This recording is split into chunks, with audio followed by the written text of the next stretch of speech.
na ako'y English word nga gusto na kong i-introduce ninyo. Kini nga word maoning juxtaposition.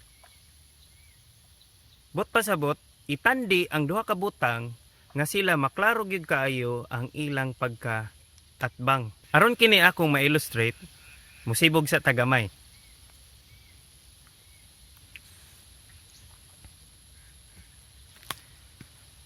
So kung inyong tanawon, mao kini ang juxtaposition.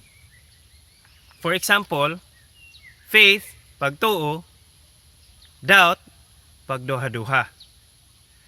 Dunay dako kayong panahon nga dako kayong atong pagtuo, pero sa walang damha sa usa lang ka pamilok, mubalhin dayon tagikan sa pagtuo padung sa pagduha-duha. Kining duha nagkontradict sa usag-usa. Apan pwede nga sama karon sa atong makita sa kinabuhi ni Abram, pwede kaayo nga kita makabaton og juxtaposition, meaning pagtuo and then pagduha-duha nagsagol sa atong sulod. Sa usa lang kahigayon, grabing pagtuo dahil mubalhin diretso sa pagduha-duha. Atong tanawon karon og kat-unon pinaagi sa kasinatian ni Abram, ablihon ta ang atong mga Biblia sa Genesis 12. Sa miaging simana nakita nato si Abram misanong dayon sa tawag sa Dios. Makaingon sadta nga iyang pagsugot kay bulungan mura mag Superman or super faith. Lisura sundon oy. Ang nakanindot sa Bible ba kay dili siya maikog mutug-an sa mga sipyat sa mga taong tinawag sa Dios. Wala niya gi-feature ang pulos sakto, mga angayng sundon. Naasad ang mga ay nalang gyud sunda. Nisugod si Abram sa nindot og sulundon nga pagtuo. Misanong misunod sa Dios, gibiyaan ang tanang pamilyar, pamilya, balay, negosyo, gibiyaan aron mongadto sa ambot lang asa into the unknown. Makita nato nga si Abram daw usa ka taong na in love. Buhaton gyud niya ang tanan nga malipay ang iyang hinigugma, maong Dios. Genesis 12 adto ta sa verse 10. Apan nahitabo nga dihay gutom didto sa Kanaan. Miabot ang panahon sa pagsulay. Gikan sa miaging tuig 2019 ug hangtod karon, familiar na ta aning gitawag og mga pagsulay. Daw huwaw sa atong kinabuhi. Unsa may atong harong, unsa may atong response. Pag-abot aning kalisod, mipadayag bata sa atong pagsalig sa Dios? Siguro pagsugod, pero pagkabati nato klarong tumang kalisod, kadaghan nato imbis nga pagtuo, duha-duha ang musulod sa atong hunahuna og kasing-kasing. Ang direksyon nga tugutan sa Dios nga atong maagian mao ang lugar nga kita makat-on dili sa pagsalig sa atong kaugalingon kundili pagsalig gayod kaniya. Apan daghan kanato bisan ako, imbis musubay ta sa maong lakang sa pagtuo, mo change direction hinuon ta. Og maghimog atong mga kaugalingong plano o dalan. Kaysa klarong istorya, ang pagsubay sa plano sa Ginoo dili kani all the time smooth. Naagid siya'y mga libaong sa dalan. Ang pangutana, mupabilin ba ta sa maong direksyon o mulihis? Unsay gibuhat ni Abram? Adto ta sa sumpay sa verse 10. Apan nahitabo nga dihay gutom dito sa Kanaan. Tungod kay misamot man ang gutom, miadto si Abram sa Ehipto aron didto magpuyo sa makadiyot. Sa ilang biyahe ni Abram padulong sa dapit diin paadtuon sila sa Dios ug karon hibaw-an na nato nga Kanaan. Dunay tagutom na nahitabo. Samtang gabiyahe sila, nakatagamtam sila og kalisod. Gustong mulihay si Abram sa maong kalisdanan. Busa si Abram imbis nga mo diretso sa plano sa Ginoo, siya naghimo og kaugalingong solusyon, kaugalingong dalan nga subayon. Di ba sa verse 4 makita nato nga si Abram milakaw sumala sa gisulti sa Dios. Apan karon sa verse 10 makita nato nga si Abram ang nagdesisyon. Wala siya ingna sa Dios nga, uy, hala dunay tagutom. Lakaw nga to sa Ehipto kay para mo maluwas. There was no instruction from God. A lot of times, God does instruct people to get away from hardships. For example, si Mary ug si Joseph, di ba, gibisita sila sa anghel para palikayon sa kamot ni Herodes? So it's clear that God can give such instructions to evade from hardships. But this time, walay instructions, meaning diretso Abram, padayon Abram. Tungod ani nga dili maong desisyon, bantayan nato kay bisan kita mausab ang mahitabo. Ang nakaapan aning sala kay magsugod ra ni sa usa ka dili maong desisyon. Kini mubunga og uban pang dili maong buhat. Mubunga pa og daghang sala. Makahimong mas mulayo pa gyud hinuon sa kabubuton sa Dios. Tan-awon nato kung unsay nahitabo human milihis si Abram og dalan. Basahon nato ang verse 11 to 13 sa chapter 12. Sa dayon na niyang latas sa utlanan sa Ehipto, giingnan niya ang iyang asawa nga si Sarai. Maanyag ka nga babae. Ini kakita sa mga Ehiptohanon kanimo, muingon gayud sila, asawa kini niya ug patyon ako nila apan ikaw dili. Verse 13. Busa sultihi sila nga igsuon ko ikaw aron dili ako nila patyon kundili ayohon hinuon pagtagad tungod kanimo. Unsay atong nakita ka Abram? Nahadlok, busa na makak. Kay ngano man iya kining gihimo? Klaro kay sa verse 13 nga siya naghunahuna sa iyang kaugalingon. Pamakak Saray kay aron ako maluwas. This is what we call self-interest. Moabot gyud kitang tanan sa susamang panghunahuna og pagbati. Nasulti to nako kay aron ako. Nabuhat to nako kay aron ako. Naingon ato to kay aron ako. Aron ako dili, aron ako, puro ako. We all have selfish tendencies because of self-preservation. So, padayon na to, tan-awon ta kung unsay nahitabo, kung nadayon ba ang plano ni Abram. Verse 14 hangtod sa 16. Sa dihang miabot na si Abram sa Ehipto, nakita tuod sa mga Ehiptohanon nga maanyag ang iyang asawa. Verse 15. Nakakita kaniya ang mga opisyal sa palasyo o gisuginlan nila si Paraon nga matahom siya kaayo ug busa gidala si Saray ngadto sa palasyo ni Paraon. Tungod kaniya gitagad pag-ayo ni Paraon si Abram ug gihatagan og mga karnero ug kanding, mga baka ug asno, mga ulipon, mga lalaki ug babayi ug mga kamilyo. Yes! Nahitabo gyud ang plano ni Abram. Okay kayo. Hayahay. Tungod sa kahadlok, namakak, nangilad, iyang gihunahuna ang iyarang kaugalingong pagkahayahay. Asa naman ang tao nga masaligon, masulundon, musunod gyud sa kabubuton sa Dios? Asa naman? Katong atong giingong Superman sa pagtuo. Asa na ang taong grabe ang pagsalig sa Dios nga gibiyaan man ang tanan aron sa pagsunod sa kabubuton sa Ginoo nga mongadto sa lugar nga wala siya kahibaw. Mao ni ang gitawag nato nga juxtaposition. Pagtuo, dayon pagduha-duha. Pagtuo, dayon paglihis. Nagsubay, sunod, wala na musubay. Di nato kalimtan nga si Abram tao sab sama nato. Nga sa susamang paagi, kita usab makahimo og basin pagani, ato na ning nahimo. Mituo, unya sa unsa lang nga sitwasyon, milihis lang dayon. Kumusta naman ang atong pagtuo taliwala sa COVID-19? Dili pa ni mao. Sa unahan, nahibalo na tangdaan nga ang Dios tugutan gyud ang pagsulay sa atong mga pagtuo.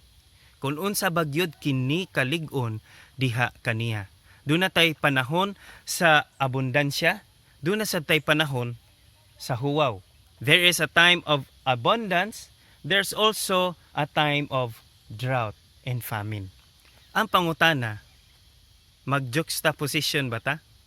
Nga ang atong posisyon sa pagtuo o tungod lang sa sitwasyon, dayon tag pagduha-duha. Dili na dayon mutuo. Unsa may sulti ni Jesus bahay niini? Ambak ta sa Lucas 9:23. Atong basahon. Luke 9:23. Ug miingon siya sa tanan, kung may buot musunod kanako, kinahanglan nga magdumili siya sa iyang kaugalingon, magpas-an sa iyang krus, sa tanang adlaw og magsunod kanako. Si Dietrich Bonhoeffer nagkanayon, when Christ calls a man, He bids him to come and die. Kung si Kristo mutawag og tao aron sa pagsunod kaniya, kini nga tawag aron mosunod kaniya og mamatay.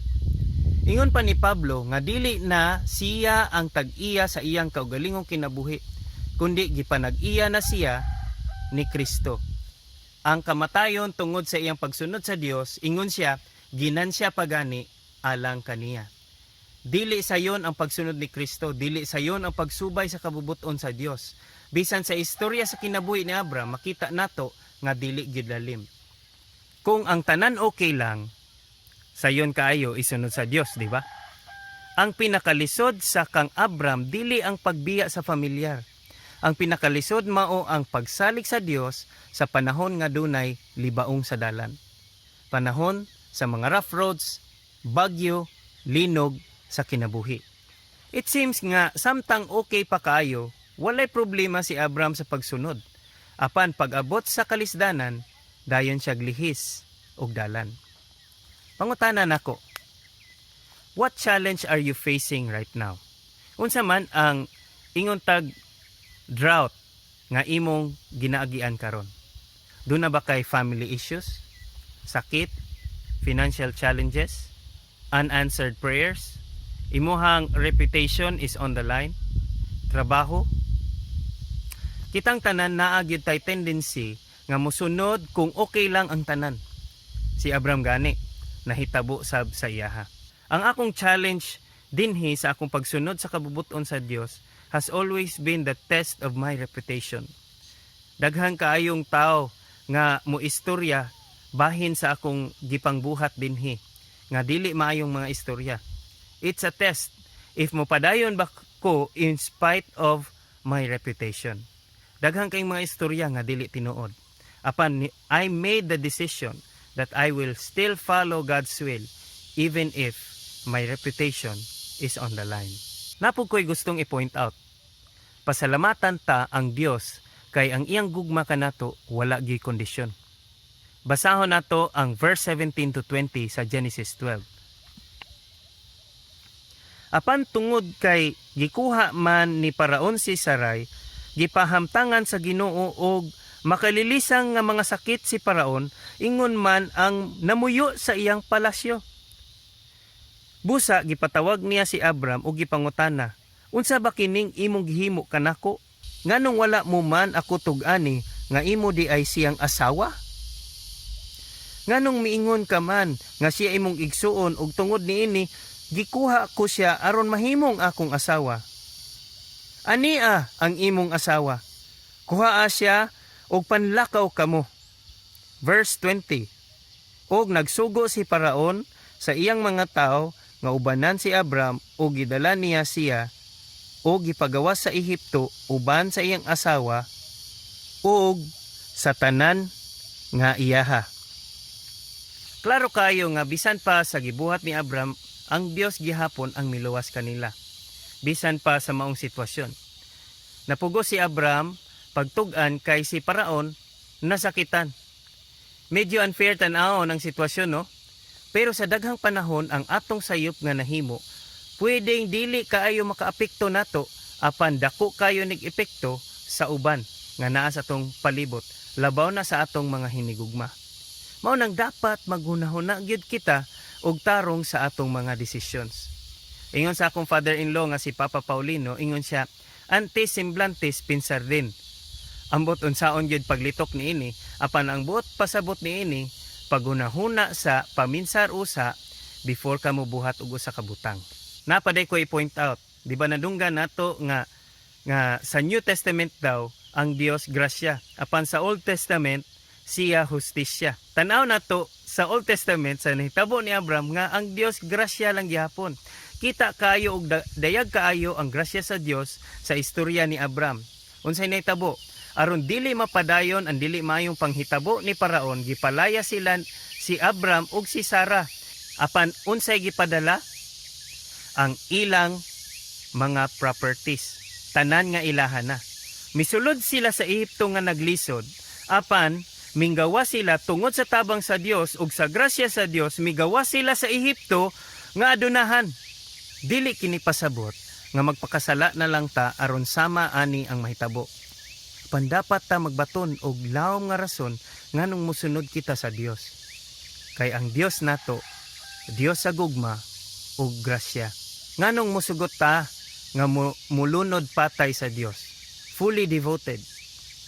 Kay siya unang namatay alang kanato. Siya gihatag niya ang tanan-tanan aron kita makabaton sa kaluwasan. Ang Dios nga nahibaw sa iyang plano kang Abram, mibuhat sa pagluwas kang Abram aron mapadayon ang kabubuton sa Dios. Kung kita karon maghisgot ni Abraham, ato ba siyang tawagon nga Abraham ang taong milihis, ang taong walay pagtuo? Dili gayod. Apan sa grasya sa Dios, siya gitawag Abraham amahan sa pagtuo. Ngano man, tungod ba kay faithful kaayo si Abraham? Na-proven na nato karon nga dili superman sa pagtuo si Abraham. Apan, ang Dios mismo ang faithful sa panahon nga dili faithful si Abraham. In a lot of ways, thankful ko nga makarelate kaayo ta ni Abraham. God is faithful even if we are not faithful. Amen? The real question is, will you trust Him during the good times only? Or will you trust God, most importantly, during the bad times? Saligan mo ba ang Dios panahon lang nga okay ang tanan? O will you grab the opportunity nga musalig kaniya panahon sa kalisdanan? To avoid juxtaposition is to believe that we will all go through testings once in a while. Dawato nato ang reality nga kung musunod ta sa will ni God, sugaton gyud ta sa mga pagsulay. I love what Job stated when life got tough for him. Ingon si Job, "The Lord gave and the Lord has taken away. May the name of the Lord be praised." In reply to Job's wife, ang iyang asawa, nga giingnan siya, "Are you still maintaining your integrity? Curse God and die." Unsay tubag ni Job, "You are talking like a foolish woman. Shall we accept good from God and not trouble?" Sa atong pagtapos, I challenge you to pray this kind of prayer. Ginoo, tabangi ko nga dawaton at tubangon ang maayo ug dili maayo. Kay kining tanan kanako makaayo. Ginoo, tabangi ko nga dawaton at tubangon ang maayo ug dili maayo. Kay kining tanan kanako makaayo. Dinhi lang usa ta kutob. Atangi ang laing sumpay sa atong sermon series nga nagsubay sa kinabuhi ni Abraham. Gitawag natog Into the Unknown. God bless you.